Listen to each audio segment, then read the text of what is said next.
నమస్కారం. వెనుగంటి న్యూస్‌కి స్వాగతం. ఈరోజు ముఖ్యాంశాలు.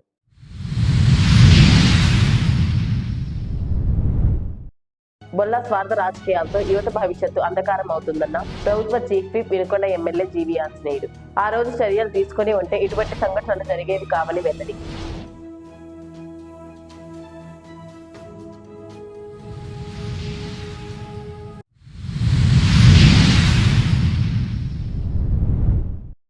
వినుకొండలో శకుని అవతారం ఎత్తిన వ్యక్తి మాటలు వింటూ బొల్లా బ్రహ్మనాయుడు తప్పుడు ఆరోపణలు చేస్తున్నాడన్న మాజీ ఎమ్మెల్యే పక్కన శకునితో పాటు బొల్లాను ఉపేక్షించేది లేదని వెల్లడి.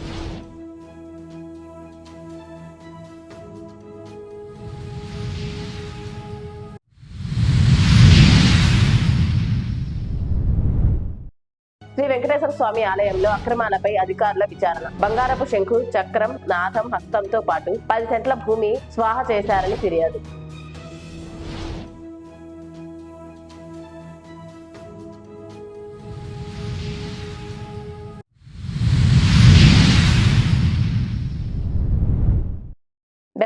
గణతంత్ర దినోత్సవం సందర్భంగా Vinukonda junior civil judge court నందు న్యాయమూర్తి ఎం మహతి జెండా ఆవిష్కరణ చేపట్టారు. ఈ సందర్భంగా ఆమె మాట్లాడుతూ ప్రపంచంలోనే అతిపెద్ద ప్రజాస్వామ్య దేశం భారతదేశం అన్నారు. యావత్ ప్రపంచానికి ప్రజాస్వామ్య విలువలను అందించడంలో అగ్రరాజ్యంగా నిలిచిందన్నారు. న్యాయవాదులకు, మా కోర్టు స్టాఫ్కి, ప్రజలందరికీ 76వ గణతంత్ర దినోత్సవ శుభాకాంక్షలు. జనవరి 26 గణతంత్ర దినోత్సవంగా జరుపుకోవడానికి కారణం ఏంటంటే మనకి ఈరోజు రాజ్యాంగం అమలులోకి వచ్చిన రోజు. రాజ్యాంగ రూపకర్తలు సుమారు 2 సంవత్సరాల 11 నెలల 18 రోజులు కష్టపడి మనకి రాజ్యాంగాన్ని తయారు చేశారంటే రాజ్యాంగం మనకి ఎన్నో హక్కుల్ని కల్పించింది. ఆ హక్కుల్ని ఎవరు దుర్వినియోగం చేయకుండా సద్వినియోగం చేసుకోవాలని కోరుకుంటూ అందరికీ మరొకసారి 76వ గణతంత్ర దినోత్సవ శుభాకాంక్షలు. కూటమి ప్రభుత్వం కొలువు తీరిన తర్వాతనే రాష్ట్రంలో ప్రజాస్వామ్య రాజ్యాంగ పాలన నడుస్తుందని ప్రభుత్వ chief whip Vinukonda MLA GV Anjaneyulu అన్నారు. వినుకొండ తెదేపా కార్యాలయంలో 76వ గణతంత్ర దినోత్సవ వేడుకలు ఘనంగా జరిగాయి. ప్రభుత్వ చీఫ్ విప్ జీవీ ఆంజనేయులు జాతీయ జెండాను ఆవిష్కరించారు. త్రివర్ణ పథకానికి వందనం చేశారు. ఈ సందర్భంగా వినుకొండ రాష్ట్ర ప్రజలందరికీ గణతంత్ర దినోత్సవ శుభాకాంక్షలు తెలిపారు. విద్యార్థులకు చాక్లెట్లు, మిఠాయిలు పంచిపెట్టారు. అనంతరం మాట్లాడిన చీఫ్ విప్ జీవీ ఈ గణతంత్ర దినోత్సవానికి మరో ప్రత్యేకత కూడా ఉందన్నారు. రాజ్యాంగం ఆమోదం పొంది అమల్లోకి వచ్చిన 75 ఏళ్లు నుండి 76వ సంవత్సరంలోకి అడుగు పెట్టామన్నారు. 75 సంవత్సరాల నుండి మనం 76లోకి అడుగు పెట్టాం. ఈరోజు అనేక లక్షల మంది మన స్వతంత్రం కోసం పోరాడి భారతదేశానికి స్వతంత్రం సంపాదించారు. మహాత్మా గాంధీ గారు, నెహ్రూ గారు, సుభాష్ చంద్రబోస్, వల్లభాయ్ పటేల్ లాంటి వాళ్ళు, అల్లూరి సీతారామరాజు లాంటి వాళ్ళు, కందుకూరి వీరేశలింగం పంతులు గారు, ప్రకాశం పంతులు గారు, ఇలాంటి వాళ్ళు మహానుభావులు ఎంతో మంది మన స్వతంత్రం కోసం పోరాడారు. వారు ఇచ్చినటువంటి స్వతంత్ర ఫలాల్ని మనం అనుభవిస్తున్నాం. ఈరోజు భారత రాజ్యాంగాన్ని అమలు చేసినటువంటి రోజు గణతంత్ర దినోత్సవంగా మనం సెలబ్రేట్ చేసుకుంటున్నాం. దేశవ్యాప్తంగా మనకి డాక్టర్ బిఆర్ అంబేద్కర్ గారు భారతదేశం గర్వించదగ్గ, ప్రపంచం గర్వించదగ్గ ఒక గొప్ప ప్రజాస్వామ్య దేశంలో ఒక గొప్ప రాజ్యాంగాన్ని రచించారు. ఆ రాజ్యాంగం ఈరోజు అన్ని దేశాలు మెచ్చుకునేటువంటి రాజ్యాంగం. అన్ని కులాల్ని, అన్ని మతాల్ని గౌరవించేటువంటి సాంప్రదాయం, పేద ధనిక తేడా లేనటువంటి రాజ్యాంగం, అన్ని వర్గాలకి న్యాయం చేసేటువంటి గొప్ప రాజ్యాంగం ఈరోజు మనం అమలు చేసుకుంటా ఉన్నాము. మరి ఇప్పుడు 75 సంవత్సరాలు పూర్తయి 76వ సంవత్సరంలో మనం అడుగుపెట్టినటువంటి సందర్భంగా మరి 76వ గణతంత్ర దినోత్సవ శుభాకాంక్షలు తెలియజేస్తున్నాను. మరి ఈరోజు మనం ప్రజాస్వామ్య విలువలను కాపాడుకుంటూ మనం ముందుకెళ్లాల్సినటువంటి అవసరం ఉంది. అట్లాగే రాజ్యాంగ విలువల్ని మనం కాపాడుకోవాల్సినటువంటి అవసరం ఉందని ఈ సందర్భంగా తెలియజేస్తూ, గత ప్రభుత్వం ప్రజాస్వామ్య విలువల్ని కాలరాసింది. వైఎస్ఆర్ ప్రభుత్వంలో రాజ్యాంగ విలువల్ని మంట కలిపారు. అలాగే ప్రజాస్వామ్య విలువల్ని తొంగలో దొక్కారు. ఆ విధంగా ప్రజాస్వామ్యానికి అగౌరవం జరిగింది. అలాగే రాజ్యాంగ విలువల్ని అమలు చేయకుండా అన్ని వ్యవస్థల్ని సర్వనాశనం చేశారు వైఎస్ఆర్ పాలన 5 సంవత్సరాల్లో. కానీ ఈరోజు ఎన్డీఏ ప్రభుత్వం అధికారంలోకి వచ్చినాక, చంద్రబాబు గారు ముఖ్యమంత్రి అయిన తర్వాత 6 నెలల్లోనే ఇప్పుడు వ్యవస్థలన్నీ కూడా గాడిలో పెట్టి ప్రజాస్వామ్య విలువల్ని మళ్ళీ వినోడింపు చేశారు. రాజ్యాంగ విలువల్ని ఈరోజు అమలు చేస్తా ఉన్నారు. ప్రజాస్వామ్య విలువలు కాపాడుతూ రాజ్యాంగ విలువలు అమలు చేస్తూ ఈరోజు రాష్ట్రంలో అభివృద్ధిలో మళ్ళీ ముందుకెళ్తా ఉన్నాం. పేదరికం లేని సమాజాన్ని ఈరోజు చూడాల్సినటువంటి అవసరం ఉంది. మన పెద్దలు ఆశించిన విధంగా మళ్ళీ చంద్రబాబు గారి నాయకత్వంలో 2047 కల్లా మన స్వర్ణాంధ్రప్రదేశ్ సాధించుకోవాలి. ప్రతి కుటుంబం ఆర్థిక ప్రగతి సాధించాలి, మన దేశంలో ఆంధ్రప్రదేశ్ రాష్ట్రం అభివృద్ధిలో అగ్రగ్రామాన్ని ఉండాలని చెప్పేసి ప్రతి కుటుంబంలో పారిశ్రామికవేత్త ఎదిగే విధంగా మనందరం కూడా ముందుకు నడవాలని ఈ సందర్భంగా కోరుకుంటూ విద్యార్థులకు అభినందనలు తెలియజేస్తూ నాకు ఈ అవకాశం ఇచ్చిన పెద్దలందరికీ ధన్యవాదాలు తెలియజేస్తూ మరొకసారి గణతంత్ర దినోత్సవ శుభాకాంక్షలు తెలియజేస్తూ సెలవు తీసుకుంటున్నాను. 76వ గణతంత్ర దినోత్సవ శుభాకాంక్షలు తెలియజేస్తూ ఇప్పుడే జాతీయ జెండాని ఆవిష్కరించినటువంటి మన ప్రభుత్వ చీఫ్ మన గౌరవ శాసనసభ్యులు జీవి ఆంజనేయులు గారికి, వచ్చినటువంటి గౌరవ పెద్దలకి, విద్యార్థులందరూ కూడా శుభాకాంక్షలు తెలియజేస్తూ నిజమైనటువంటి పాలనని ఈ రోజు నుంచి మనం మొదలుపెట్టాం. ఆగస్టు 15 మనకు స్వతంత్రం వస్తే ఈ రోజున జనవరి 26న రిపబ్లిక్ డే కార్యక్రమాన్ని మనం నిర్వహిస్తూ మన పాలనని మనం అందించుకున్నటువంటి శుభదినం ఈ రోజున. మన గౌరవ శాసనసభ్యులు చెప్పినట్టు ఎంతోమంది త్యాగాల ఫలితం ఈ గణతంత్ర దినోత్సవం సందర్భంగా ఒకటే మనం చేస్తున్నా, తప్పనిసరిగా ఈ నియోజకవర్గాన్ని అన్ని రకాలుగా అభివృద్ధి చేసుకున్నాం. గత పాలనని పక్కగా పెట్టి మనం గతంలో ఏదైతే చంద్రబాబు నాయుడు గారి నాయకత్వంలో ఈ నియోజకవర్గంలో కానీ ఈ రాష్ట్రంలో జీవి ఆంజనేయులు గారి నేతృత్వంలో జరిగినటువంటి అన్ని సంక్షేమ అభివృద్ధి కార్యక్రమాలని మనలా అత్యంత రెట్టింపు ఉత్సాహంతో పనిచేసుకోవాలని ఈ సందర్భంగా తెలియజేసుకుంటూ వచ్చినటువంటి గౌరవ పెద్దలందరూ కూడా మరొకసారి శుభాకాంక్షలు తెలియజేస్తాం. 76వ గణతంత్ర దినోత్సవం సందర్భంగా వినుకొండ తహసీల్దార్ కార్యాలయం నందు జెండా ఆవిష్కరణ చేపట్టారు. తహసీల్దార్ సురేష్ జెండా ఆవిష్కరణ చేపట్టి గణతంత్ర దినోత్సవం ప్రాముఖ్యతను వివరించారు. ఈ కార్యక్రమంలో కార్యాలయ సిబ్బంది, గ్రామ రెవెన్యూ అధికారులు, గ్రామ సర్వేయర్లు, గ్రామ రెవెన్యూ సహాయకులు పాల్గొన్నారు.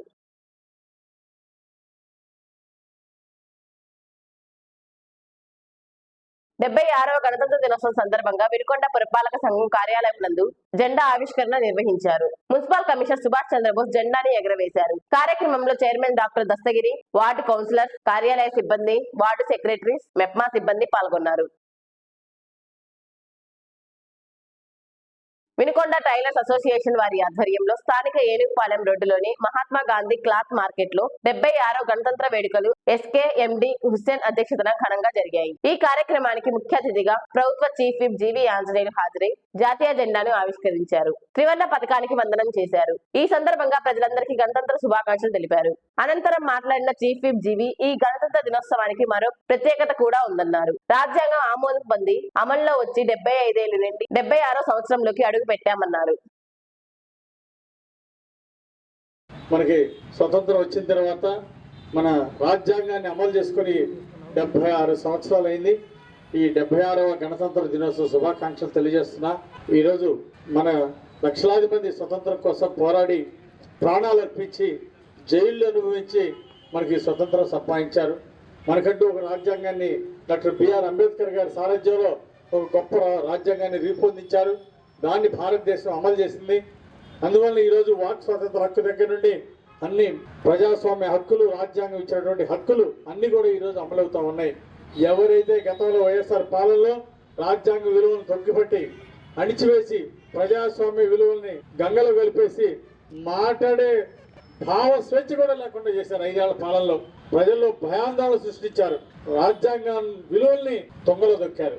అలాంటి దుర్మార్గ పాలన మాకొద్దు, నియంత పాలన మాకొద్దని ప్రజలందరూ కూడా ఇస్తిరి బంగాళాఖాతంలో వేశారు. ఎవరైతే రాజ్యాంగ విలువలు, అంబేద్కర్ గారి రాజ్యాంగాన్ని రచించిన రాజ్యాంగాన్ని గౌరవించలేదు, ప్రజాస్వామ్య విలువలు గౌరవించలేదు, దోపిడీ చేశారు, అలాంటి వారికి గుణపాఠం చెప్పారు ప్రజలు. అందుకే ఈరోజు మళ్ళీ చంద్రబాబు గారి పాలనలో రాజ్యాంగ విలువలను ముందుకు తీసుకెళ్తా ఉన్నారు. అట్లా ప్రజాస్వామ్య విలువలను ముందుకు తీసుకెళ్తున్నారు చంద్రబాబు నాయుడు గారు. రాష్ట్ర అభివృద్ధి ధ్యేయంగా ముందుకెళ్తున్నారు. అందువల్ల అందరూ కూడా ప్రజలందరూ కూడా ఈరోజు స్వేచ్ఛ స్వతంత్రాలతో హ్యాపీగా ఉండాలని ఈ సందర్భంగా నేను కోరుకుంటూ ప్రజల యొక్క హక్కులు, రాజ్యాంగ విలువలు కాపాడే బాధ్యత ఈరోజు ఎన్డీఏ ప్రభుత్వం, చంద్రబాబు గారి ప్రభుత్వం, కేంద్రంలో నరేంద్ర మోడీ గారు, రాష్ట్రంలో చంద్రబాబు గారు నాయకత్వంలో ప్రభుత్వం, మరి ప్రభుత్వం ప్రజలందరూ కూడా చేయి కలిపి ముందుకు నడవాలని ఈ సందర్భంగా కోరుకుంటూ అందరికీ శుభాకాంక్షలు తెలియజేస్తూ, గణతంత్ర దినోత్సవ శుభాకాంక్షలు తెలియజేస్తూ ఎంతో ప్రేమ అభిమానంతో మమ్మల్ని ఈ కార్యక్రమానికి ఆహ్వానించినందుకు అందరికీ పేరు పేరున ధన్యవాదాలు తెలియజేస్తూ సెలవు తీసుకుంటున్నాను. జై హింద్.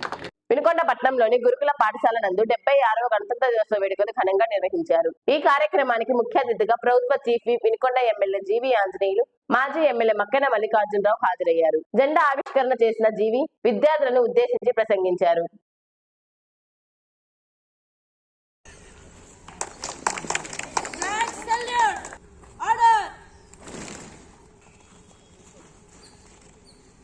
నూజెళ్ల మండలంలోని తలాళ్లపల్లి సచివాలయంలో 76వ రిపబ్లిక్ వేడుకలు ఘనంగా జరిగాయి.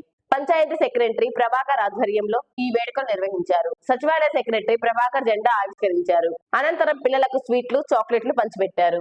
ఈ కార్యక్రమంలో ఆయన మాట్లాడుతూ అందరు మహానుభావుల త్యాగాల ఫలితంగా స్వేచ్ఛగా ఉండగలుగుతున్నామని, వారి కృషిని ఎన్నటికీ మరవబోమని, వారిని స్ఫూర్తిగా తీసుకుని విద్యార్థులు ఉన్నతంగా ఎదగాలని ఆకాంక్షించారు. 76వ గణతంత్ర దినోత్సవ వేడుకలు వినుకొండ పట్టణంలో వైఎస్ఆర్ కాంగ్రెస్ పార్టీ కార్యాలయంలో ఘనంగా నిర్వహించారు. వినుకొండ మాజీ శాసనసభ్యులు బొల్లా బ్రహ్మనాయుడు జాతీయ జెండాను ఎగురవేసి భారతీయులందరికీ గణతంత్ర దినోత్సవ శుభాకాంక్షలు తెలియజేశారు.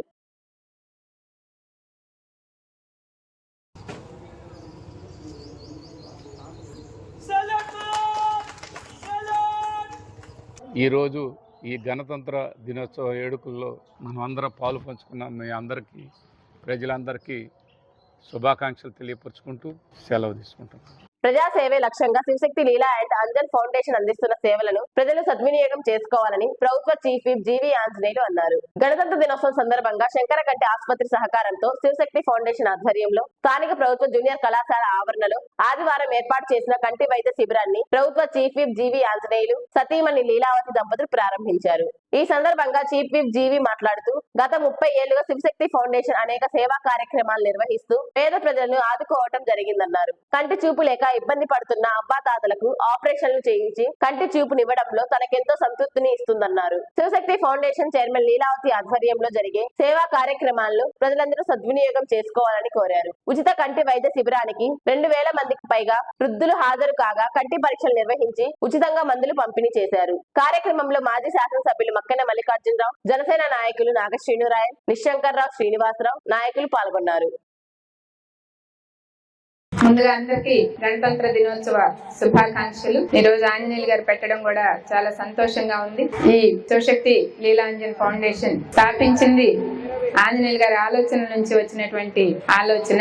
మా కంపెనీ పెట్టినప్పుడే ఆంజనేయులు గారు సమాజానికి మనం బిజినెస్ లో వచ్చిన వాటాలో కొంత ఇవ్వాలి, సమాజానికి ఖర్చు పెట్టాలి అని చెప్పి ఆ రోజుల్లోనే నిర్ణయించుకున్నారు. కంపెనీ పెట్టిన వెంటనే నిర్ణయించుకొని చేయించడం జరిగింది. మొట్టమొదట ఇనిమెళ్లలో స్కూల్ కి స్థలం ఇచ్చే దగ్గర నుండి మొదలైనటువంటి కార్యక్రమాలు ఈ రోజు ఇంత చక్కగా శివశక్తి ఫౌండేషన్ కార్యక్రమాలు, ముఖ్యంగా ఐ క్యాంప్స్, ఆంజనేయులు గారి పుట్టినరోజున పెద్ద భారీ ఐ క్యాంప్ జరుగుతా ఉంది. అలాగే ఇంతకు ముందు చాలా చోట్ల ఐ క్యాంప్స్ పెట్టడం కూడా జరిగింది, చాలా సక్సెస్ఫుల్ గా. దీనికి ఇంతకు ముందు అయితే మనం హైదరాబాద్ వెళ్లి చాలా దూరం బస్సులు పెట్టుకొని చాలా కష్టపడి వెళ్లాల్సి వచ్చేది. కానీ ఇప్పుడు మన శంకరకంటి హాస్పిటల్ వాళ్ళు చాలా చక్కగా మనకి మంచి సహకారం అందిస్తున్నారు. వాళ్ళని మనస్ఫూర్తిగా అభినందిస్తూ మాకు ఇంత సపోర్ట్ ఇస్తున్నందుకు ధన్యవాదాలు తెలియజేసుకుంటున్నాను.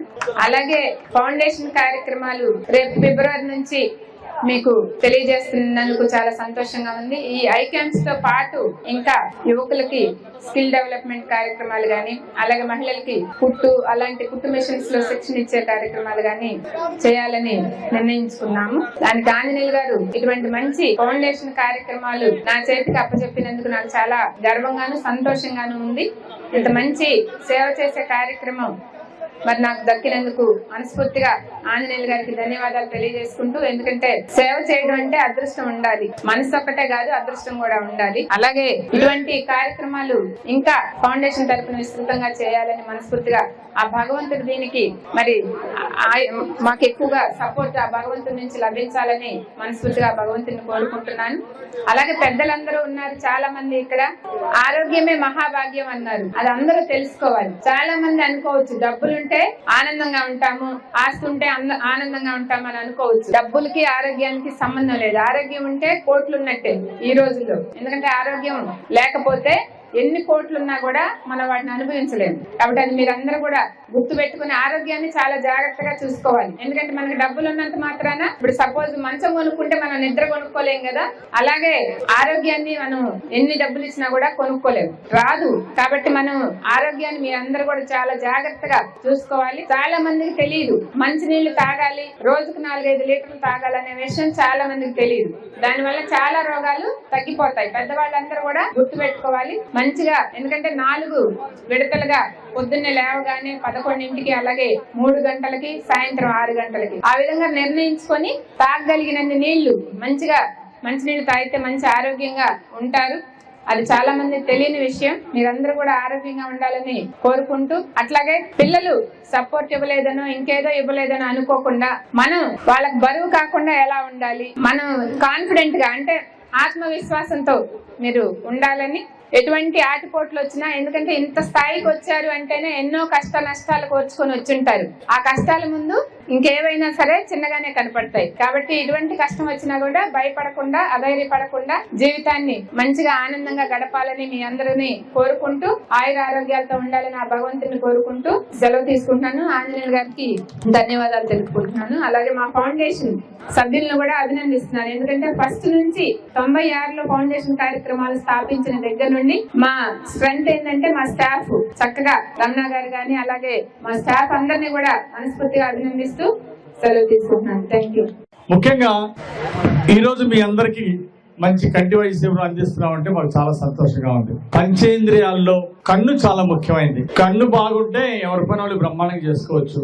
అందువల్లనే మన శరీర భాగాలన్నింటిలో కన్ను చాలా ముఖ్యమైనది. కాబట్టి ఈ కంటి వైద్య శిబిరం అందించాలని ఈ కార్యక్రమాలని మొదలు పెట్టడం జరిగింది.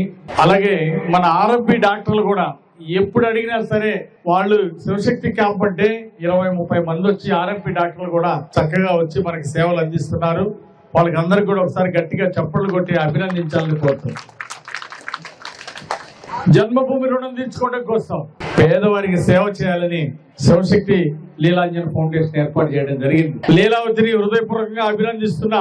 భవిష్యత్తులో ఈ క్యాంపులతో పాటు ఐ క్యాంపులతో పాటు జాబ్ మేళాలకు కూడా శివశక్తి సహకారం ఇవ్వాలని చెప్పేసి నేను కోరుతున్నా. యువతకు ఉద్యోగ అవకాశాలు కూడా ఇవ్వాల్సినటువంటి అవసరం ఉంది. పొలిటికల్ గా మేము సపోర్ట్ చేస్తాం. శివశక్తి ఫౌండేషన్ ద్వారా ఏర్పాట్లు చూడాలని ఈ సందర్భంగా కోరుతున్నా. ప్రజలకు సేవ చేయటం అంటే దేవుడు నాకు ఇచ్చినటువంటి అదృష్టంగా, అవకాశంగా నేను భావిస్తున్నా. ఈ మరి కంపెనీ పెట్టినప్పుడే వచ్చినటువంటి ఆదాయంలో కొంత భాగం పేదలకు ఖర్చు పెట్టాలి, సమాజానికి ఉపయోగపడేటువంటి పనులు చేయాలి, ఆధ్యాత్మిక కార్యక్రమాలకు ఖర్చు పెట్టాలి, సేవా కార్యక్రమాలకు ఖర్చు పెట్టాలని మరి కంపెనీ ఎజెండాలో కూడా నిర్ణయించుకోవడం జరిగింది. అదే విధంగా భవిష్యత్తులో లీలావతి గారు ఇంకా పెద్ద ఎత్తున సేవలు చేయాలని నేను కోరుతున్నా. ఇంకా భవిష్యత్తులో 100 కోట్లు 1000 కోట్లు కూడా ఈ ఫౌండేషన్ ద్వారా పేద ప్రజల కోసం ఈ ట్రస్ట్ యాక్టివిటీస్ కొనసాగించాలని, ఇంకా బాగా చేయాలని, ఆ భగవంతుడు ఆయురారోగ్యాలు ఇవ్వాలి, మంచి ఐశ్వర్యాన్ని కూడా సేవ చేయడానికి ఇవ్వాలని భగవంతుడిని ప్రార్థిస్తూ లీలావతికి ప్రత్యేక అభినందనలు తెలియజేస్తూ భవిష్యత్తులో ఇంకా విస్తారంగా ఇలాంటి సేవా కార్యక్రమాలు కొనసాగించాలని కోరుతున్నా.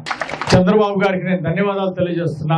ఇక్కడ శాసనసభ్యుడిగా సేవ చేయడానికి, అలాగే ఈ రోజు ప్రభుత్వ చీఫ్ విప్ గా కూడా ఇచ్చి 3 సార్లు ఒక చిన్న రైతు కుటుంబం నుండి, పేద రైతు కుటుంబం నుండి వచ్చినట్టు నాకు చంద్రబాబు గారు అవకాశం ఇచ్చారు. శాసనసభ్యుడిగా అయ్యే అవకాశం, అలాగే ప్రభుత్వ చీఫ్ విప్ గా నాకు అవకాశం ఇచ్చారు. కేబినెట్ మినిస్టర్ హోదా ఇచ్చినందుకు చంద్రబాబు గారికి ధన్యవాదాలు తెలియజేస్తున్నా. ఈ వినుకొండ ప్రజలకి నేను ఆజన్మాంతం సేవ చేసినా గానీ వాళ్ళ ప్రజలు రుణం తీర్చుకోలేను. నన్ను 3 సార్లు శాసనసభ్యుడిగా గెలిపించారు. జన్మంతా కష్టపడ్డా మీ రుణం తీర్చుకోలేను. ఎన్నికలకు ముందు ఏమైతే హామీలు ఇచ్చానో ఆ హామీలన్నీ కూడా నెరవేర్చడానికి నేను కట్టుబడి ఉన్నా. ఎంపీ గారు శ్రీకృష్ణదేవరాయలు గారు మంచి వ్యక్తి. ఆయన కూడా నాతో పాటు చంద్రబాబు గారి దగ్గరకు వచ్చారు. వినుకొండకి మంచినీళ్ళు కావాలి, పల్నాడు జిల్లాకి మంచినీళ్ళు కావాలి, ఇంటింటికి మంచినీళ్ళు ఇవ్వాలని అడిగాం చంద్రబాబు గారిని. తప్పనిసరిగా చేస్తామని మాట ఇచ్చారు. తప్పనిసరిగా ఈ 5 సంవత్సరాల్లో మొత్తం వినుకొండ టౌన్ కి, నియోజకవర్గంలోని ప్రతి గ్రామానికి, అలాగే పల్నాడు జిల్లాలో కూడా ఇంటింటికి మంచినీళ్ళు ఇచ్చేటువంటి స్కీమ్ పూర్తి చేయడానికి నా శక్తి వంచన లేకుండా కష్టపడతామని, ఎన్నికల ముందు ఇచ్చినటువంటి వాగ్దానాలు నెరవేర్చుకుంటామని సందర్భంగా తెలియజేస్తున్నా. ఉత్తమ కమిషనర్ గా municipal commissioner M Subhash Chandrabose award అందుకున్నారు. 76వ గణతంత్ర దినోత్సవం సందర్భంగా పల్నాడు జిల్లా కలెక్టర్ పి అరుణ్ బాబు చేతుల మీదుగా ప్రశంసా పత్రాన్ని అందుకున్నారు. ఈ సందర్భంగా పలువురు అభినందనలు తెలిపారు.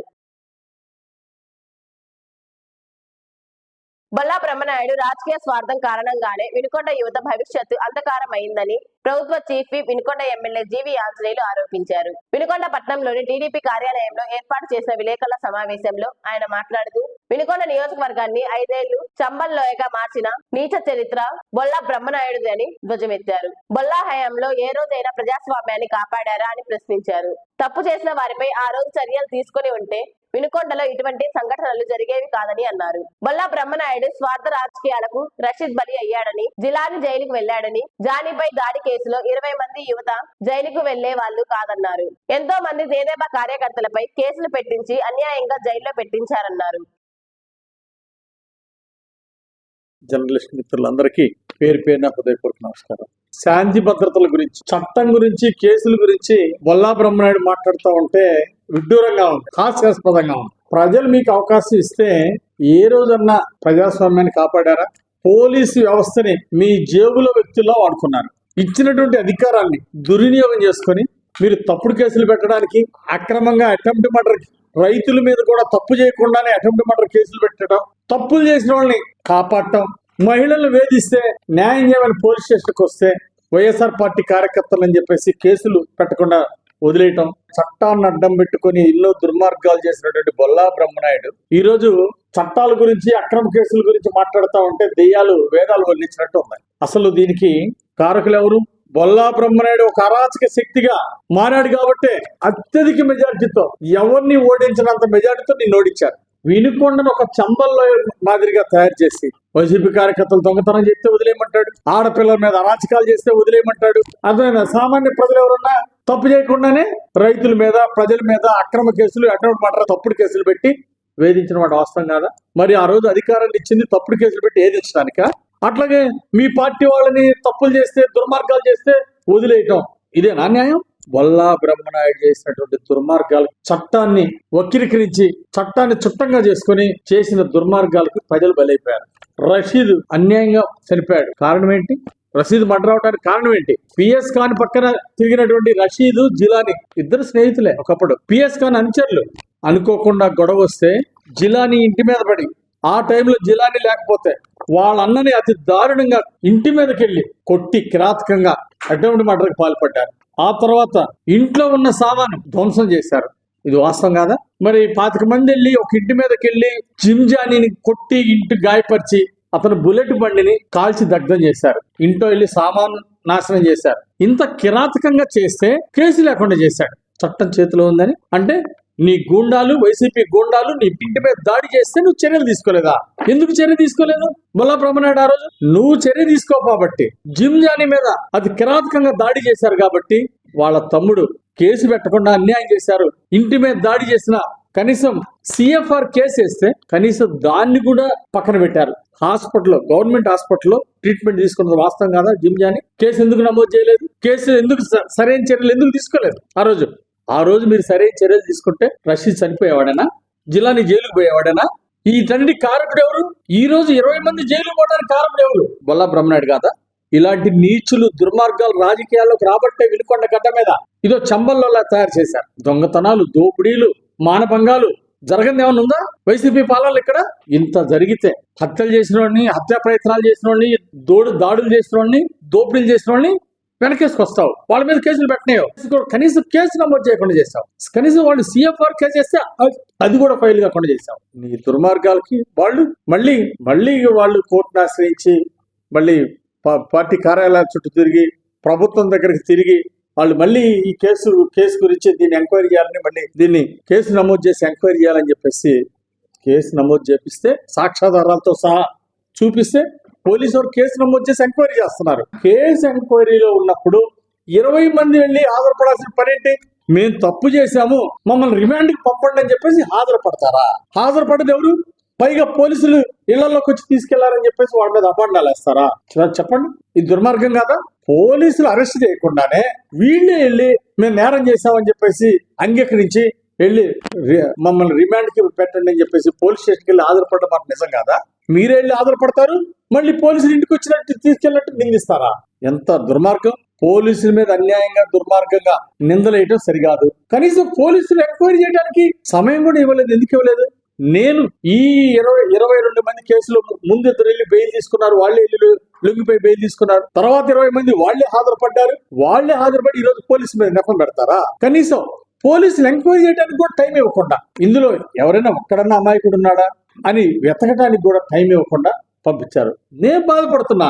కేసులు, ఏ కేసులోనైనా సరే ఒక్క అమాయకుడు కూడా బలవ్వకూడదని నేను ఆలోచన. తప్పు చేసినోడు ఏ పార్టీ అని శిక్షించాల్సిందే, కానీ అమాయకుడు ఒక్కడు కూడా బలవ్వకూడదని చెప్పేసి నేను భావిస్తా ఉన్నా. మా పార్టీ ఆలోచన విధానం అది. చంద్రబాబు గారి పాలనలో ఒక్క అమాయకుడు కూడా తప్పుడు కేసు పెట్టకూడదు అనేది మా ఆలోచన. మీరు ఏ ఉద్దేశంతో 20 మందిని వెళ్ళి హాజరు పెట్టారు? కేసు ఎంక్వైరీ జరిగితే ఒక్క అమాయకుడు ఉన్నా కానీ వాళ్ళని పోలీస్ ఎంక్వైరీలో తీసేసేవాళ్ళు కదా. ఒక్కరున్నా, ఎంతమంది ఉన్నా దానికి అవకాశం లేకుండా, ఎంక్వైరీ కూడా పూర్తి అవ్వకుండా మేము నేరాన్ని అంగీకరించి పోలీస్ స్టేషన్కి సరౌండ్ అయిపోయి కోర్టుకి సరౌండ్ అయ్యారు, కోర్టులు సరౌండ్ అయ్యారు నేరాన్ని అంగీకరించి. దాన్ని మా మీద అధికార పక్షం మీద దుమ్మెత్తిపోయటం ఏంటి దుర్మార్గం? ఆ రోజు సిఎఫ్ఆర్ కేసు నమోదు చేసి ఎంక్వైరీ చేసినా లేదు, గాయాలు ఇల్లు విధ్వంసమై బుల్లెట్ బండి తగలబెట్టేసి ఇంటి ముందు గాయాలతో హాస్పిటల్ చేరినటువంటి జిమ్జానీ కేసు తీసుకొని ఆ రోజు స్పష్టమైన చర్యలు తీసుకొని ఉంటే ఈ పరిణామాలు ఉండేవి కాదు కదా. ఆ రోజు మీరు ఎందుకు తప్పు చేసిన వాళ్ళ మీద ఎందుకు చర్య తీసుకోలేదు? బొల్లా బ్రహ్మనాయుడు దీనికి సమాధానం చెప్పాలా? బొల్లా బ్రహ్మనాయుడు దుర్మార్గానికి ప్రజలు బలైపోతున్నారు. ఎన్డీఏ ప్రభుత్వంలో రౌడీజం చేసినా గూండాయిజం చేసినా ఊరుకునేది లేదు. ఉక్కు పాదంతో తొక్కేస్తాం. మహిళల మీద దాడులు చేస్తే తాట తీస్తాం. మీ పరిపాలనలాగా తప్పు చేసిన వాడిని, ఆడపిల్లల్ని ఎదించిన వాడిని, హత్య ప్రయత్నం చేసిన వాడిని వెనకేసుకు రాను. వారు తెలుగుదేశం అయినా, ఎన్డీఏ అయినా, వైసీపీ అయినా, ఏ పార్టీ అయినా సరే తప్పు చేసిన వాడిని శిక్ష పడాల్సిందే. లా అండ్ ఆర్డర్ కాపాడాల్సిన బాధ్యత మా మీద ఉంది. బ్రహ్మనాయుడు ఒక అరాచక శక్తిగా తయారయ్యాడు కాబట్టి ఎవరైనా మాకు న్యాయం చేయమని పోతే వాళ్ళు బూతులు తిడతాడా? ఆ విధంగా బూతులు బ్రహ్మనాయుడుగా తయారయ్యాడు బొల్లా బ్రహ్మనాయుడు. రైతు గిట్టుబాటు ధర ఇవ్వమన్నందుకు నువ్వు ఈరోజు తప్పుడు కేసులే మాట్లాడతావా? అలాగే వల్లెపు శేషమ్మ బతికుండగానే చంపేసి చనిపోయినట్టు రాసేసి రికార్డు రాసేసి పెన్షన్ తీసేశారు. దుర్మార్గం కాదా? ఏ రోజైనా ఇది అన్యాయం ఎప్పుడన్నా మాట్లాడారా? 70 సంవత్సరాల వృద్ధురాలు లక్ష్మమ్మ మీద అది కిరాతకంగా మానభంగం చేస్తే ఆ రోజు కనీసం ఆమెను పట్టించుకున్న పాపాను పోలేదు. ఇలాంటి దుర్మార్గాలకి తెరబడ్డాయి. ఎవరు తప్పు చేసినా, ఎవరు రౌడీజం చేసినా, ఎవరు దందాలు చేసినా ఊరుకునేది లేదు, వదిలేది లేదు. మా ప్రభుత్వం తప్పులు చేసిన వాళ్ళ మీద కఠిన చర్యలు తీసుకోవడానికి సిద్ధంగా ఉన్నాం. అలాగే ఒక్క అమాయకుడు కూడా కేసుల్లో బలవటానికి వీల్లేదు. పోలీస్ ఎంక్వైరీలో ఒక్క అమాయకుడున్న సంబంధం లేని వ్యక్తి ఉంటే ఆ కేసు నుండి తొలగించి నిష్పక్షపాతంగా వ్యవహరిస్తారు పోలీసులు. ఈరోజు ఎన్డీఏ ప్రభుత్వంలో దౌర్జన్యాలు చేసిన వాళ్ళు మాత్రమే జైలుకు పోతారు. తప్పు చేయని వాళ్ళు ఎవరు భయపడాల్సిన అవసరం లేదు. అంటే ఈ విధంగా బొల్లా బ్రహ్మనాయుడు ఈ రోజు అధికార పార్టీని నోటుకొచ్చినట్టు మాట్లాడటం దీన్ని తీవ్రంగా ఖండిస్తున్నా. ఒళ్ళు దగ్గర పెట్టుకుని వ్యవహరించాలా?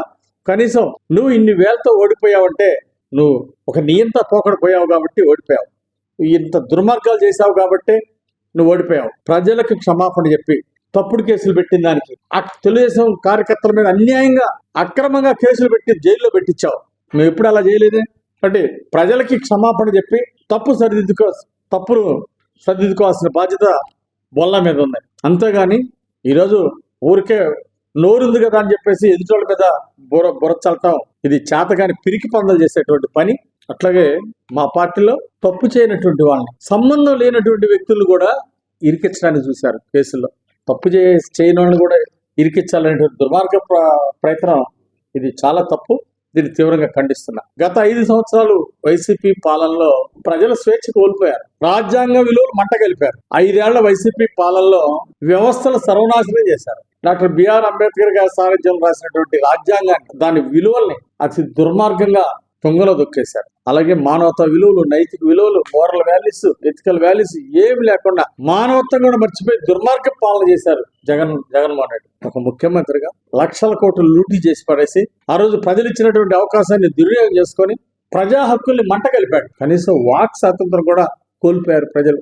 ఉన్న వాస్తవాన్ని మాట్లాడితే ఏమైద్దో అనే భయాందోళన మధ్య జీవించారు ప్రజలు. అందుకే ఈ దుర్మార్గాలు ఉండకూడదు, ఈ నియంత పాలన మాకు వద్దని చెప్పేసి ప్రజలు చరమగీతం పాడారు. వైసీపీ ప్రభుత్వాన్ని ఇంటికి పంపించారు. వినుకొండ పట్టణంలో శకుని అవతారం ఎత్తిన మాటలు వింటూ బొల్లా బ్రహ్మనాయుడు తప్పుడు ఆరోపణలు చేస్తున్నాడని మాజీ ఎమ్మెల్యే మక్కెన మల్లికార్జునరావు దుయ్యబట్టారు. వినుకొండ పట్టణంలోని టీడీపీ కార్యాలయంలో ఏర్పాటు చేసిన విలేకరుల సమావేశంలో ఆయన మాట్లాడుతూ గత 5 ఏళ్ల పాలనలో చేసిన దుర్మార్గాలపై కూటమి ప్రభుత్వం చర్యలు తీసుకుంటుందని, తప్పు చేసిన వారికి శిక్ష తప్పదన్నారు. నిన్న ఈ నియోజకవర్గ మాజీ శాసనసభ్యులు బొల్లా బ్రహ్మనాయుడు గారు సబ్ జైల్లో ఉన్నటువంటి అరాచక శక్తుల్ని, తన అనుచరుల్ని చూడటానికి వెళ్ళారు. వెళ్ళి వచ్చినటువంటి వ్యక్తి పోలీస్ స్టేషన్ పక్కనే ఉండి అక్కడే ప్రెస్ మీట్ పెట్టి పోలీసుల మీద అనేక రకాలైన నిందలు, అభాండాలు వేయటం, ప్రభుత్వం మీద మాట్లాడటం ఎంతవరకు సబబు? ఈ ప్రభుత్వం స్వేచ్ఛాపూరిత వాతావరణం ఉండబట్టి, ఈ గౌరవ శాసనసభ్యులు ఆంజనేయులు గారు హక్కులకు భంగం కలిగించకుండా ఉండబట్టి, పోలీసు వారు నిష్పక్షపాతం ఉండబట్టి నువ్వు అక్కడ ప్రెస్ మీట్ పెట్టావు. ఎప్పుడో ఓడిపోయి 7 నెలలు అయింది. ఈ మధ్యకాలంలో ఇప్పుడు ఒక్కసారి వచ్చాడు. వచ్చిన రోజు ఇదే విధంగా నిందలేయటం, ప్రభుత్వం మీదనో, ఎమ్మెల్యే గారి మీదనో, లేకపోతే ముఖ్యమంత్రి గారి మీద మాట్లాడటం, మళ్ళీ వెళ్ళిపోవటం. మళ్ళీ నిన్న వచ్చాడు. నిన్న వచ్చినటువంటి వ్యక్తి నోటికి ఏది వస్తే అది. అసలు నీకు గౌరవం అని కానీ, పోలీసు వ్యవస్థ మీద కానీ, లేకపోతే ప్రజాస్వామ్యం నమ్మకం ఉందా? నువ్వు తప్పుడు కేసుల గురించి మాట్లాడతావా, నువ్వు పోలీసుల గురించి మాట్లాడతావా? అసలు ఈ కేసులో వాస్తవాలు ఏంటి? ఇప్పుడు గౌరవ ఎమ్మెల్యేగా చెప్పారు. దీనన్నిటికీ మూలం నువ్వు. అసలు నువ్వు ఎమ్మెల్యే కాకముందు ఈ నియోజకవర్గంలో 10 మంది ఎమ్మెల్యే చేస్తే ఇప్పుడన్నా ఈ టౌన్లో ఈ పరిస్థితి ఉందా? ఎమ్మెల్యే అయిన తర్వాత టౌన్లో అరాచక శక్తులు, గంజాయి ముఠాలు, బ్రాకెట్ ముఠాలు పెరిగి అంచెలంచెలుగా వాళ్ళని పెంచి నీ రియల్ ఎస్టేట్ వ్యాపారం కోసం, నీ వ్యాపారం కోసం వాళ్ళు అడ్డం పెట్టుకొని ఆ అరాచక శక్తులను పెంచబట్టే ఈ విధంగా టౌన్ అయింది. దాన్ని ఇప్పుడు సంస్కరించే విధంగా ప్రభుత్వం చర్యలు తీసుకుంటా ఉంది. ఇందులో అసలు పోలీస్ పాత్ర ఏముంది? పాత కేసు ఉంది. ఇందాక జింజాని మీద ఇంటి మీద పడి ధ్వంసం చేశారు, తలకాయ పగలు కొట్టారు, మోటార్ సైకిల్ తగలబెట్టారు. ఆ కేసు ఎంక్వైరీ జరగకముందే వాళ్ళు పోలీసు వారు ఎంక్వైరీ జరుపుతా ఉంటే వీళ్ళు పోయి కోర్టులో సరెండర్ అయ్యారు. వీళ్ళు కోర్టులో సరెండర్ అయ్యి వీళ్ళకి ఏదో సబ్జెక్టుకి పోతే ఇందులో పోలీసు వారిని ప్రభుత్వాన్ని నిందాల్సినటువంటి అవసరం వచ్చింది. అదేవిధంగా మరి టౌన్లో మున్సిపల్ చైర్మన్ గా పనిచేసిన సమీం ఖాన్ని, అయూబ్ ఖాన్ని నెట్ట నిలువున తలకాయల బాగా కొట్టించారు. ఇతని శిష్యులు, ఇతని ముఠ. ఈ రోజుకి దాని మీద సమగ్రంగా విచారణ జరగల. అసలు ఆ కేసు ఏమైంది? అదేవిధంగా టౌన్లో తెలుగుదేశం మిత్రులందరూ రైతులు న్యాయమైన కోరికల మేరకు ఆర్టీసీ దగ్గర ధర్నా చేస్తా ఉంటే నువ్వు దగ్గరుండి తలకాయల బాగా కొట్టించావు. పోలీసు ఫైరింగ్ జరిగింది ఎప్పుడూ లేని విధంగా. దాని మీద ఏ చర్యలు లేవు. ఏల్పూర్లో ఇప్పుడున్నటువంటి మన ఎంపీ శ్రీకృష్ణదేవరాయలు గారు, నేను, గుత్తా కోటరావు, చుండూరు వెంకటేశ్వర్లు, ఎంపీపీ అనిల్ కుమార్, మా అందరి సమక్షంలో నువ్వు చెప్పు తీసుకొని రైతును కొట్టబోయింది. ఆ రైతు మీద గడుపుడు నరేంద్ర రైతు మీద మళ్ళా 307 ఇప్పించి 15 రోజులు జైల్లో పెట్టించావు. దీనికి మేము సాక్షులు. నీకు అసలు అంతరాత్మ ఉందా? దాని మీద నేను ఇప్పుడే ఒకటే మనవి చేస్తున్నా, పత్రికా విలేకరులు, ఈ నియోజకవర్గ ప్రజలందరూ కూడా నువ్వు చేసిన దుర్మార్గాలు ఎక్కడ పోవు. అన్నిటి మీద రివ్యూ జరిగింది. ఆర్టీసీ దగ్గర నువ్వు చేసిన దుర్మార్గమేనా మరలా ప్రభుత్వం విచారణ జరిపింది. ఏల్పూర్లో నువ్వు రైతులు చెప్పు తీసుకుని కొట్టబోయి పెట్టినటువంటి దుర్మార్గమైన కేసు మీద మరలా రివ్యూ జరిగింది. అదేవిధంగా టౌన్లో సమీం ఖాన్ మీద, అయూబ్ ఖాన్ మీద నువ్వు జరిపించే దౌర్జన్యమైన కూడా మరలా రివ్యూ జరుపుతారు. నిజాలు బయటికి తీసుకొస్తారు. పోలీసులు ఏదైతే నిష్పక్షపాతం, నీ మాదిరిగా కాదు ప్రభుత్వం నిష్పక్షపాతంగా విచారణ జరిపి ఏ విధమైనటువంటి సెక్షన్లు వేయాలా, ఎవరెవరి కేసులు పెట్టాలనేది తన పని తను చేసుకుంటా పోద్ది. అయ్యా బ్రహ్మనాయుడు గారు, నువ్వు ఇప్పటికైనా రాయా, నువ్వు వచ్చి నియోజకవర్గంలో కూర్చొని నీ పని ప్రతిపక్షపాత్రను వహించు. అది పోగొట్టి ఏదో ఒక సందర్భంలో రావటం, పక్కన ఉన్నారు శకులు లాంటి వాడు సలహా ఇవ్వడానికి, ఆ శకులు పాత్ర వహిస్తూ నువ్వు దుర్యోధన మాదిరిగా ఇప్పుడు చెప్తున్నా స్పష్టంగా ఒక శకులు ఇక్కడ తయారయ్యాడు. ఇతను దుర్యోధన మాదిరిగా నియోజకవర్గంలో ఓడిపోయినప్పటికీ సిగ్గు లేకుండా 30 ఏళ్ళ వరకు ఓడిపోయినప్పటికీ అప్పుడప్పుడు రావటం, ప్రభుత్వం నిందలేయటం, పనిచేసేటటువంటి గౌరవ శాసనసభ్యుడి మీద నిందలేయటం, ఇక్కడ ఉన్నటువంటి వారందరి మీద నోటికి ఏది వస్తే అది మాట్లాడటం. ఈ పద్ధతి మార్చుకోకపోతే ఖచ్చితంగా నీ గుణపాఠం జరిగింది. నీకు నీ శకులు కూడా స్పష్టంగా చెప్తున్నాం. నువ్వు ఏదైనా ఉన్నట్టయితే నువ్వు రా, ప్రభుత్వానికి ఫిర్యాదు చేయి, లేకపోతే ఎమ్మెల్యే గారికి రిప్రజెంటేషన్ పంపించు, అధికారులు చెప్పు, సరిదిద్దుకుంటాం తప్ప మేము ఎక్కడ దుర్మార్గం ఈ 7 నెలల కాలంలో ఒక్క తప్పుడు కేసు మేము ఎక్కడ జీవాంజనేయుల గారి నేతృత్వంలో ఈ ప్రభుత్వం పెట్టలేదు. ఒక్కరి ఆస్తుల మీద దాడికి పోలేదు, ఒక్కరి వ్యాపారం మీద మేము వెళ్ళలేదు. నిష్పక్షపాతంగా వ్యవహరిస్తున్నారు. కేబినెట్ లాగా ర్యాంక్ పొందినటువంటి జీవాంజనేయుల గారు ఆ కేబినెట్ హోదాకు తగ్గ విధంగా ఉందాతనంగా వ్యవహరిస్తూ ఈరోజు తిరుగుతున్నారు తప్ప నీ మాదిరిగా పనిచేస్తే అసలు నువ్వు వచ్చి అక్కడ ప్రెస్ మీట్ పెట్టి నువ్వు బయటకు వెళ్తావా? నువ్వు ఎన్నిసార్లు జీవాంజనేయుల గారు అవసరం చేయించా? ధర్నా అంటే అవసరం చేపిస్తుంటే నువ్వు ఏ విధంగా నిన్న ఉన్నటువంటి రౌడీ షెడ్లని అక్కడ సబ్జెక్టులు పోవడానికి నీకు ఎవరు అనుమతి ఇచ్చారు? నువ్వు ఏ విధంగా పోగలిగావు? ఈ పోలీసులు ఈ ప్రభుత్వం అనుకుంటే నీ మాదిరిగా వ్యవహరిస్తే, నువ్వు ఉన్నటువంటి ప్రభుత్వం మాదిరిగా వ్యవహరిస్తే నిన్న అక్కడికి వెళ్ళేవారుగా, నువ్వు ప్రెస్ మీట్ పెట్టేవారుగా. కాబట్టి వీటన్నిటి కూడా ప్రజలు గమనిస్తా ఉన్నారు. అన్ని కేసుల మీద విచారణ జరిగింది.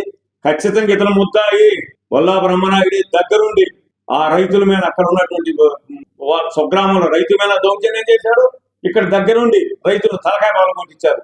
ఈ వాస్తవాలందరూ కూడా ప్రజలు గమనించాలని సందర్భంగా విజ్ఞప్తి చేస్తున్నారు. వినుకొండ పట్టణం కారంపొడి రోడ్డులో అనధికారంగా మద్యం అమ్ముతున్న వ్యక్తిని ప్రొహిబిషన్ ఎక్సైజ్ అధికారులు అదుపులోకి తీసుకున్నారు. మహమ్మద్ అలీ అనే వ్యక్తి మద్యం విక్రయిస్తుండగా అరెస్ట్ చేసి అతని వద్ద 10 క్వార్టర్ బాటిల్ స్వాధీనం చేసుకున్నారు. అరెస్ట్ చేసి కేసు నమోదు చేసినట్లు వివరించారు. వినుకొండ పట్టణంలోని శ్రీ అలివేలి మంగ పద్మావతి సమేత వెంకటేశ్వర స్వామి ఆలయంలో అక్రమాలు జరుగుతున్నాయని మహిళా భక్తురాలు దేవాదాయ కమిషనర్ కి ఫిర్యాదు చేయడంతో అధికారులు విచారణ చేపట్టారు. దీనిలో భాగంగా దేవాదాయ అధికారులు ఆలయానికి వచ్చి కమిటీ వారిని పిలిపించి విచారణ జరిపారు. ఈ సందర్భంగా ఫిర్యాదు చేసిన ఇందుమతి మాట్లాడుతూ స్వామి వారి మూల విరాటకు చెందిన శంకు, చక్రం, నాదం, హస్తం, బంగారపు వెంకటేశ్వర స్వామి వారికి దాతలు ఇచ్చిన 10 సెంట్ల భూమి అదృశ్యమయ్యాయని, గతంలో ఆలయ బాధ్యతలు నిర్వహించిన వారు ఈ భూమిని అన్య బలవంతం చేసి ఇతరులకు విక్రయించినట్లు ఇందుమతి ఆలయ అధికారులకు ఫిర్యాదు చేశారని వివరించారు. ఈ సందర్భంగా డివిజనల్ ఇన్స్పెక్టర్ మంజుష మాట్లాడుతూ ఫిర్యాదు మేరకు విచారణ జరిపి రిపోర్ట్ తయారు చేసి పై అధికారులకు పంపించడం జరుగుతుందని అన్నారు. మీద ఒక 4 పాయింట్స్ మీద ఇట్లా కంప్లైంట్ చేసిందండి. ఇందుమతి గారండి, గౌరవ సభ్యులండి, ఆమె అధ్యక్షురాలుగా ఉంది. అయితే వీటికి సంబంధించి టెంపుల్లో మూల విరాట్ల గురించి వాటి గురించి ఒక 4 పాయింట్స్ అడిగింది. వాటిలో ఆమె క్లారిటీ ఇవ్వడం జరిగింది. వాళ్ళ దగ్గర కమిటీ మెంబర్స్ దగ్గర స్టేట్మెంట్ను మీ మేడం గారి దగ్గర స్టేట్మెంట్ నోట్ చేయమని అడిగాము. దాంట్లో కొన్ని పాయింట్లకి ఆమె క్లారిటీ లేదన్నారు. ఆ క్లారిటీ కనుక్కొని ఆమె స్టేట్మెంట్ రాసిస్తానంది. వీళ్ళు కూడా వాళ్ళ దగ్గర ఉన్న డాక్యుమెంట్ బట్టి వాళ్ళు కూడా రిపోర్ట్ రాయడం స్టేట్మెంట్ లాగా ఇచ్చారు. ఇద్దరు స్టేట్మెంట్స్ తీసుకొని నేను రిపోర్ట్ రాస్తానండి మా పై అధికారులకి. నామం, హస్తం, బంగారపు రాళ్ళు పొదగబడిన ఇవి ఏంటో కనపడలేదని చెప్పి ఇచ్చారండి. అయితే వీటిపైన ఆల్రెడీ వీళ్ళు కంప్లైంట్ చేశారు, దాని ఎఫ్ఐఆర్ రాశారని చెప్పి ఫైల్ చేశారు. దాని మీద పోలీస్ స్టేషన్లో క్లారిటీ ఇచ్చారని చెప్పి వాళ్ళు స్టేట్మెంట్ ఇచ్చారు. అదొకటి. రెండోది 10 సెంట్లు ల్యాండ్ కొన్నారని చెప్పి ఒకటి అడిగారండి. రెండో పాయింట్, దాని మీద ఆమెకి అవగాహన లేదట. ఎంత ఏంటి అనే ల్యాండ్ ఆమె 10 సెంట్లు అన్నారు, వాళ్ళేం 4 సెంట్లు అన్నారు. దానికి సంబంధించి ఆమె క్లారిటీ తీసుకొని ఆమె చెప్తానని చెప్పింది. ఇంకొకటి పంచలోహ విగ్రహాలు ఒకటి విరిగిపోయాయి అది అని చెప్పి దానికి సంబంధించి పర్మిషన్ తీసుకున్నారు. దానికి ఆమెకి క్లారిటీ తీసుకున్నారు, క్లారిటీ ఇచ్చారు. ఆమెకు కూడా దాని మీద ఓకే చెప్పింది ఆమె. ఇంకొకటి వచ్చి విరాళాలు సహకరించారని చెప్పి ఇంత వచ్చాయి అని చెప్పి ఆమె ఫైల్ చేసిందండి. దానికి సంబంధించి ఆమె దగ్గర ఏం ప్రూఫ్లు ఉన్నాయి, వాళ్ళ దగ్గర ఏం ప్రూఫ్లు ఉన్నాయి తీసుకురమ్మని చెప్పాను. వాటికి సంబంధించిన డాక్యుమెంట్స్ ఇంకా విచారణ వీళ్ళు ఇచ్చిన స్టేట్మెంట్ బట్టి నేను రిపోర్ట్ రాసి పంపిస్తామండి. తీసుకున్న తర్వాత నేను ఎలిగేషన్ చేసిన నాకు వచ్చిన సన్నిధి అంటే వెంకటేశ్వర గుడి కమిటీలో చీతరాల సుబ్రహ్మణ్యం గారు ఉన్నప్పుడు శంకు చక్రహస్తం ఇవి బంగారు ఉండాలి, అది కనిపించట్లేదని ఒకటి. రెండోది శ్రీ వెంకటేశ్వర స్వామి వారికి నా దృష్టికి వచ్చి 10 సెంట్లు వేరే ద్వారా కొన్నట్టు భూమి గుడి తరపున అది అమ్మినట్టు వచ్చింది. తర్వాత ఇంకొకటి 35 సంవత్సరాలుగా విగ్రహాలు పంచలోహ విగ్రహాలు ఉండాలని చెప్పి పెట్టాము. అది వీళ్ళు ఏం చేస్తున్నారు, అది అమ్మి వేరే తెచ్చామని చెప్పినారు. తర్వాత ఇంకొకటి ఏంటంటే ఇది 2002లో బ్రహ్మోత్సవాలు అప్పుడు 2022లో బ్రహ్మోత్సవాలు జరిగినప్పుడు 25 లక్షల రూపాయల ఆదాయం ఉందని మా దృష్టికి వచ్చింది. ఇదేమో 3 లక్షల రూపాయలు అని చెప్పారు, అదొకటి. తర్వాత ఏంటంటే కమిటీలో అందరినీ తీసుకోమని ఎలిగేషన్ నాదైతే, అంటే ఒకే కులానికి కాకుండా ఎక్కువ అందరిని తీసుకొని తర్వాత ఈ రాజులు కూడా ఇన్ని సంవత్సరాల నుంచి చేస్తున్నారు కాబట్టి ఆయనకి కొంచెం పరిష్కారం చేయమని నేను కోరడం అయింది. వినుకొండ సమాప్తం. తిరిగి రేపటి న్యూస్లో కలుద్దాం. అంతవరకు సెలవు. నమస్కారం.